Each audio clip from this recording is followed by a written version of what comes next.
Hello students, welcome back to R K classes Bareilly. आज हम class 10th chemistry chapter 1 chemical reaction and equations का part 3 शुरू करने जा रहे हैं। इस पार्ट में कुछ इम्पोर्टेंट कॉन्सेप्ट और इजी एग्जाम्पल के साथ कंप्लीट करेंगे जो बोर्ड एग्ज़ाम में डायरेक्ट आते हैं। तो कॉपी पेन लेकर बैठ जाओ और वीडियो को लास्ट तक ध्यान से देखना। तो चलिए शुरू करते हैं। तो हेडिंग डालेंगे वियोजन।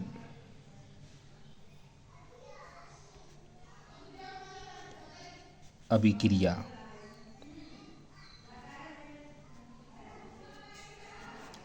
और वियोजन अभिक्रिया में हम लिखेंगे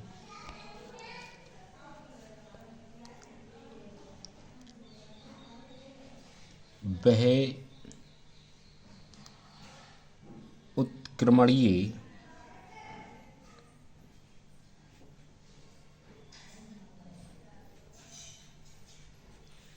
अभिक्रिया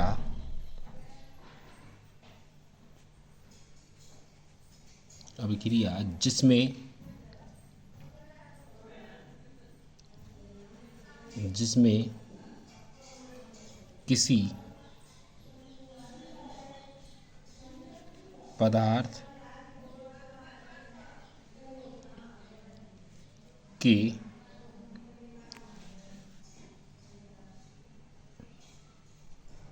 अणु दो या दो से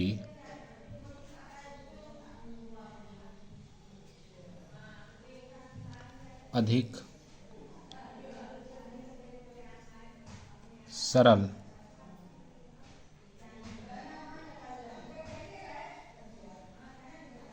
अणुओं में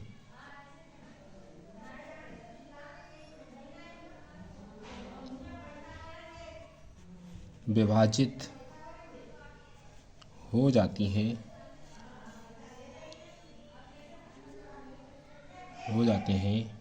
वियोजन अभिक्रिया कहलाती है। वियोजन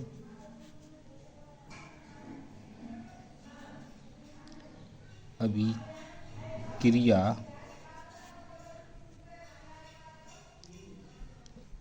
कहलाती है। जैसे एग्जाम्पल के तौर पर NH4Cl। अगर NH4Cl को हम गर्म करते हैं तो ये NH3 प्लस HCl इसमें ये टूट जाता है। इसके बाद नेक्स्ट हेडिंग है उभय अपघटन अभिक्रिया। उभय अपघटन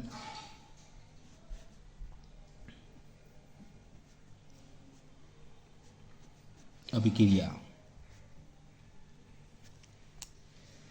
इसमें लिखेंगे जिन अभिक्रियाओं में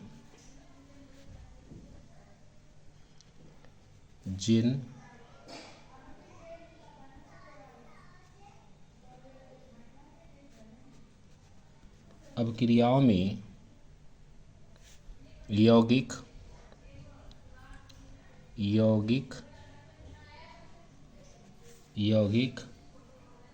यौगिकों जिन अभिक्रिया में यौगिकों के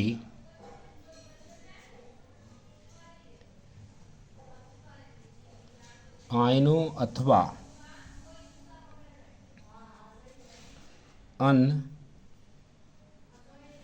अन्य घटकों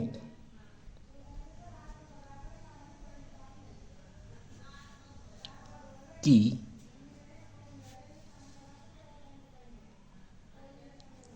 अदला बदली होती है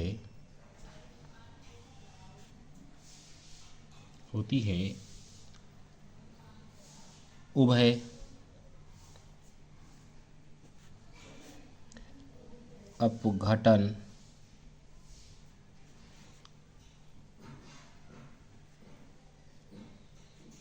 अपक्रिया कहलाती है।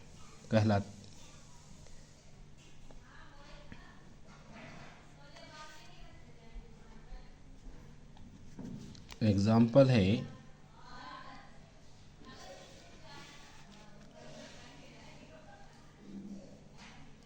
AgNO3 प्लस सिल्वर नाइट्रेट और इधर NaCl, नमक जिसे बोलते हैं सोडियम क्लोराइड। इन दोनों को आपस में अगर हम क्रिया कराते हैं तो ये AgCl सिल्वर क्लोराइड बन जाता है और इधर आ जाता है आपका NaNO3। नेक्स्ट है आपका ऊष्माक्षेपी अभिक्रिया।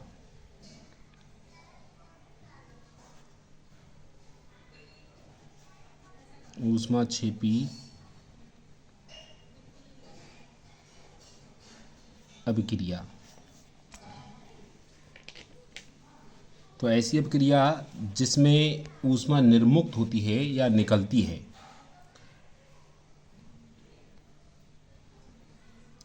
ऐसी अभिक्रिया जिसमें ऊष्मा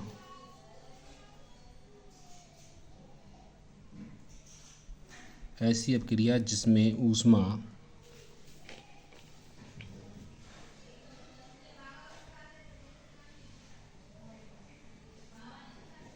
निकलती है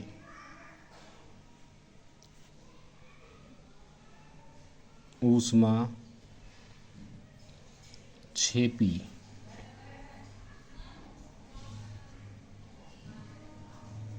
अभिक्रिया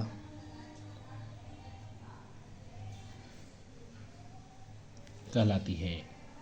एग्जाम्पल अगर हम दें इसका तो बड़ा सिंपल एग्जाम्पल है कि अगर कार्बन की क्रिया ऑक्सीजन के साथ करा देते हैं तो CO2 गैस बनती है और इसमें जो ऊर्जा निकलती है वो 94 किलो कैलोरी की होती है। यानी कि ऊर्जा इसमें प्लस में आई है, इसलिए जो ऊर्जा निकल रही है उसको ऊष्माक्षेपी अभिक्रिया कहते हैं। इसी में एक हेडिंग है ऊष्माशोषी अभिक्रिया। ऊष्माशोषी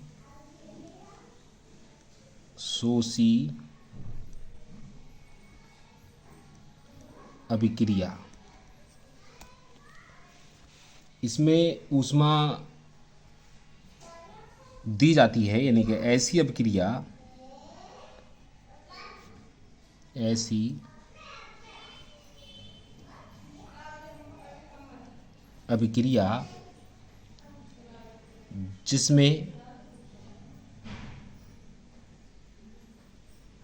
जिसमें ऊष्मा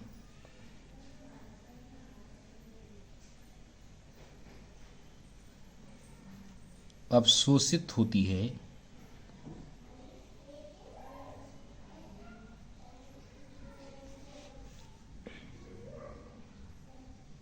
ऊष्माशोषी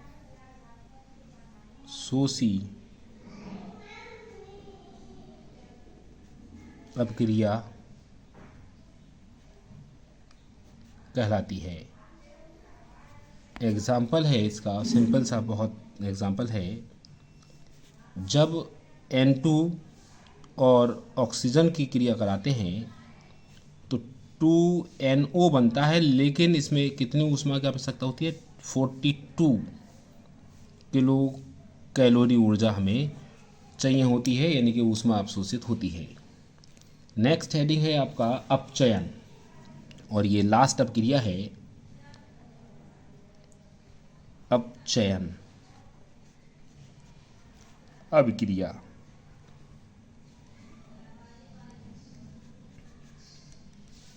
तो अपचयन अभिक्रिया में लिखेंगे वे अपक्रिया के साथ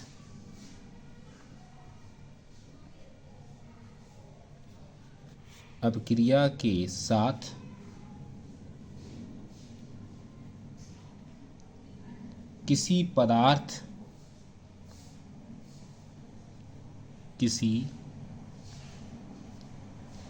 पदार्थ में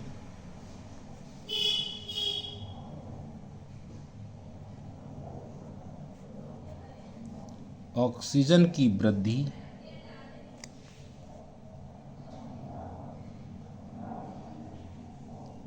होने को उसका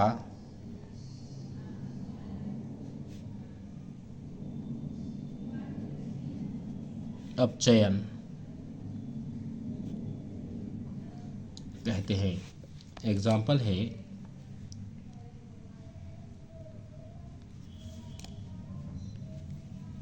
जैसे 2Cu plus O2 arrow 2CuO।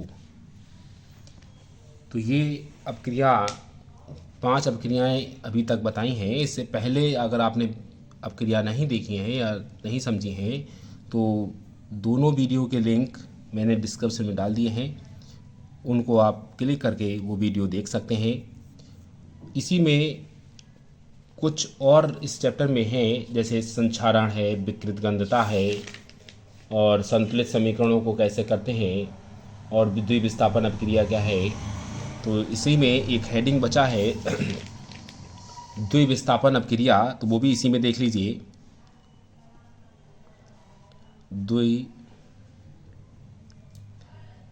द्विविस्थापन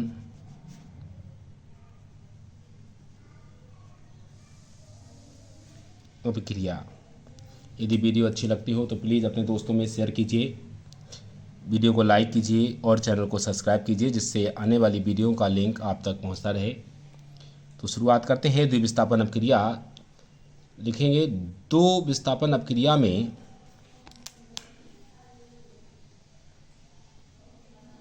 दो विस्थापन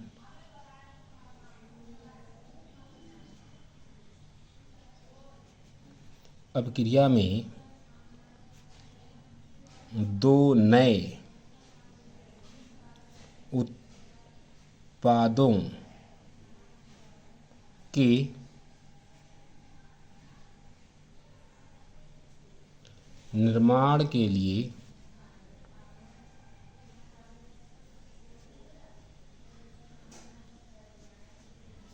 दो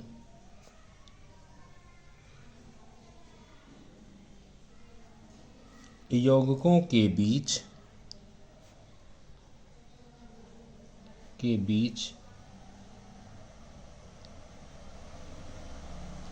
आयनों का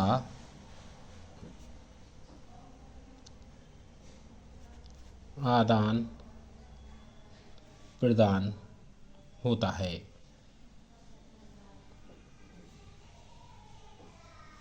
एग्जाम्पल है इसका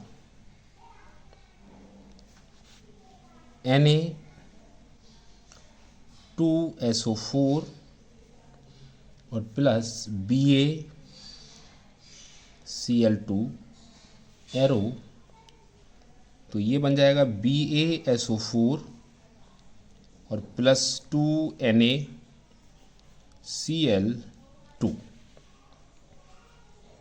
इसी में एक टॉपिक है संतुलित रासायनिक समीकरण।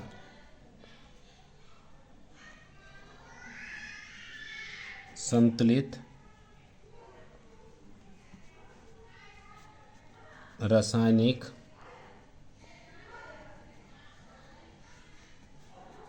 समीकरण।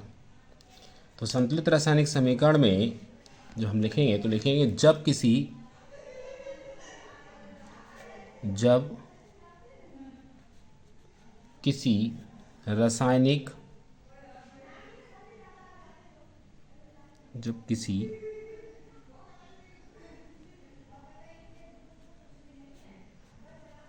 रासायनिक समीकरण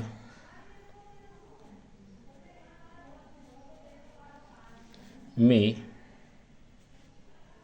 विभिन्न तत्वों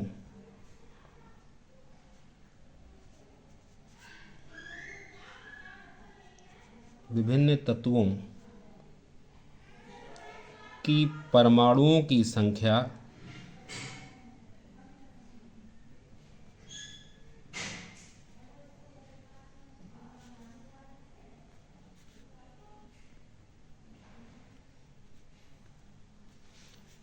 दोनों ओर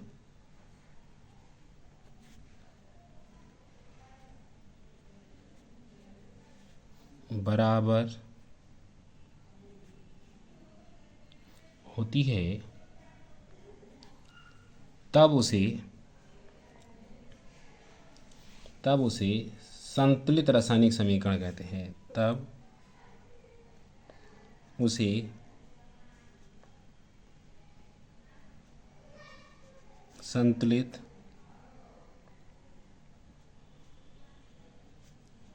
रासायनिक समीकरण कहते हैं। इसके जो बोर्ड एग्ज़ाम के हिसाब से जो इम्पोर्टेंट क्वेश्चन है क्वेश्चंस हैं जो बहुत ज़्यादा मोस्ट इम्पोर्टेंट है, जो बहुत सारी बार पूछी गई हैं, तो उसमें बहुत सारे एग्जांपल्स दिए गए हैं। उसमें पूछा जाता है कि संतुलित समीकरणों को संतुलित कीजिए, ये जो असंतुलित समीकरण हैं उनको संतुलित कीजिए। तो इनमें एग्जाम्पल के तौर पे मैं आपको बता रहा हूँ, 2-3 एग्जाम्पल मैं आपको दे रहा हूँ जो बोर्ड ऑफ एग्ज़ाम के हिसाब से इम्पोर्टेंट हैं। पहला आपका जो एग्जाम्पल है वो ये है कि ये जो समीकरण मैं लिख रहा हूँ CH4 plus O2 arrow CO2 plus H2O। ये कहना है, बताना ये है कि ये समीकरण कैसे संतुलित होगी। तो आप देखेंगे इसको जब मैं संतुलित कर रहा हूँ, CH4 plus O2 arrow CO2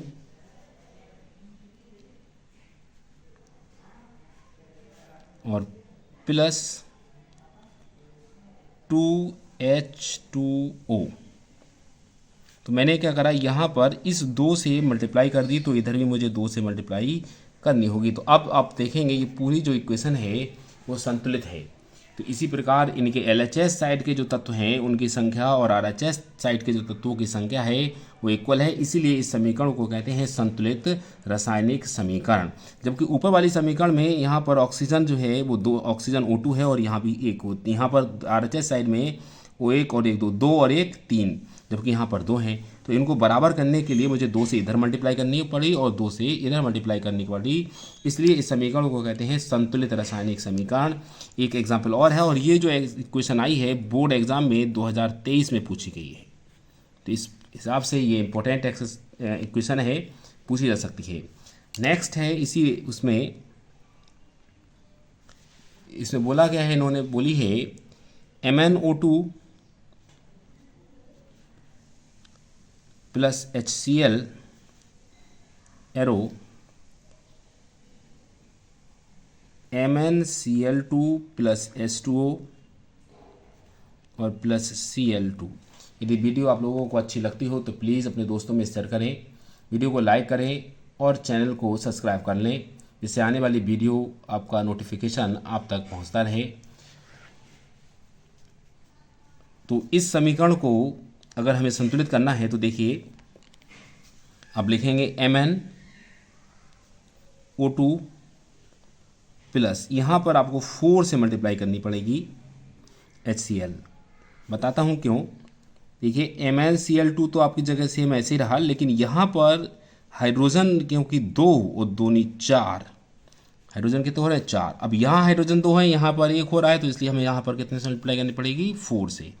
तो अब ये इक्वेशन जो बनी ये संतुलित समीकरण कहलाएगी, और ये आपकी इक्वेशन आई है 2019 और 2023 में।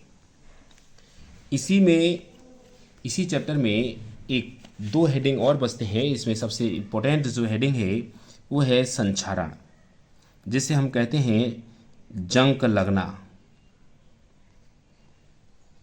लोहे पे या किसी भी चीज़ पे जंक लगना। तो इसमें लिखेंगे जब कोई धातु यदि आप लोगों ने इससे पहले की वीडियो नहीं देखी है तो नीचे डिस्क्रिप्शन में वीडियोस का लिंक दिया गया है, उस पर क्लिक करके आप वीडियो देख सकते हैं, उन्हें समझ सकते हैं, उनसे नोट्स बना सकते हैं। और यदि आपको इस चैप्टर की नोट्स की पीडीएफ चाहिए तो शॉर्ट वीडियो इसकी पड़ी हुई है, उसके डिस्क्रिप्शन में इस पीडीएफ का लिंक दिया गया है, तो वो वीडियो आप देख सकते हैं और वहाँ के डिस्क्रिप्शन में जाके उस वीडियो पर पीडीएफ के लिंक पर क्लिक करके पीडीएफ को डाउनलोड करके आप प्रिंट करा सकते हैं और अपनी तैयारी कर सकते हैं।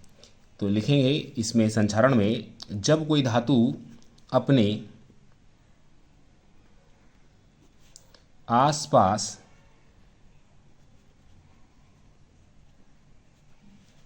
अम्ल, नमी आदि के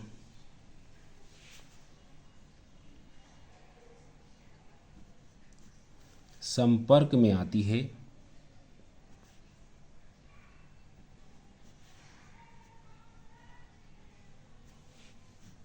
तब वह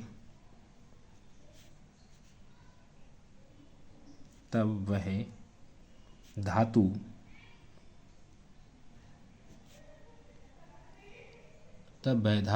गलना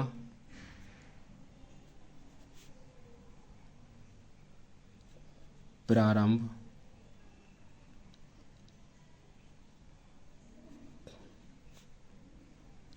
कर देती है, अर्थात कर देती। इस प्रक्रिया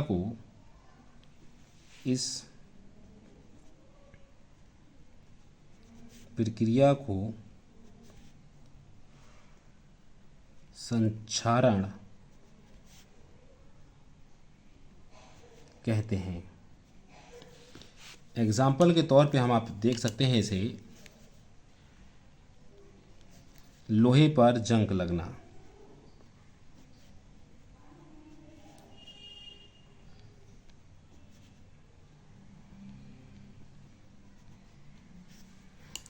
जैसे 4FeS + 3O2 + 2SH2O एरो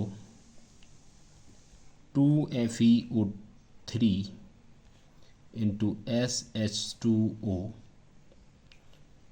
ये कहलाता है जंग का सूत्र या जंग का फार्मूला। ये जो मैं यहाँ से ये लाइन अंडरलाइन कर रहा हूँ, ये कहलाता है जंग का सूत्र। जैसे लोहा अगर हम नमी में रख देते हैं तो वो धीरे धीरे उस पर पानी की बूंदें, उसकी बूंदें, धूल, मिट्टी आदि लगती रहती है और जंग आ जाती है, वो धीरे धीरे गलना प्रारंभ कर देता है। इसी को कहते हैं संचारण। इसी में एक इस चैप्टर का लास्ट टॉपिक है विकृत गंधरता। विकृता गंधिता।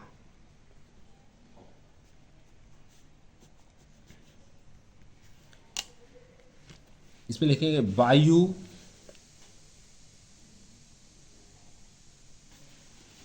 द्वारा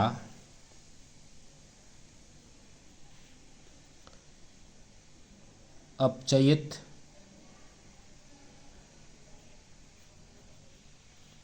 होने पर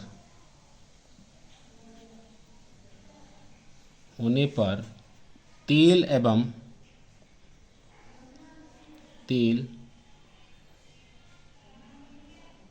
एवं उनका बसा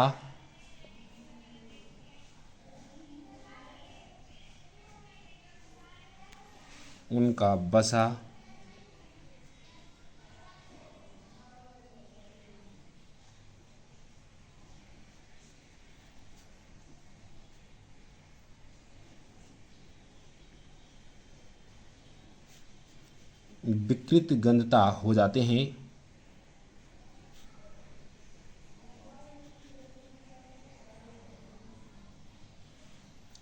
तथा उनका स्वाद उनका स्वाद व गंध बदल जाती है। बदल जाती है। जैसे आम के अचार में जो तेल पड़ता है वो कुछ जब पड़ता है तो तेल बिल्कुल अजीब सा होता है, और जब मतलब स्वाद उसका चेंज होता है, और जब वो धीरे धीरे साल 6 महीने बाद जब उसे खाते हैं या निकालते हैं तो उसका स्वाद बिल्कुल चेंज होता है। तो ये सारी चीज़ें विकृत गंधता में आती हैं तथा इस प्रक्रिया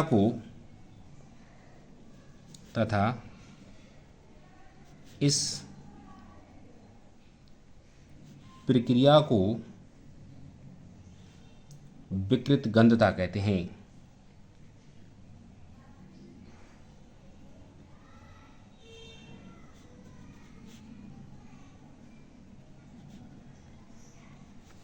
एग्जाम्पल के तौर पे लिखेंगे इसमें वसा एवं तेल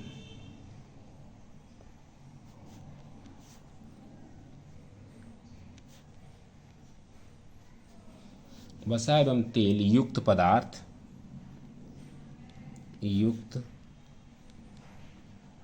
पदार्थ लंबी अवधि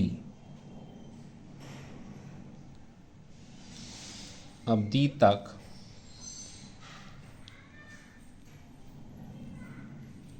रखने पर उनका स्वाद एवं गंध बदल जाती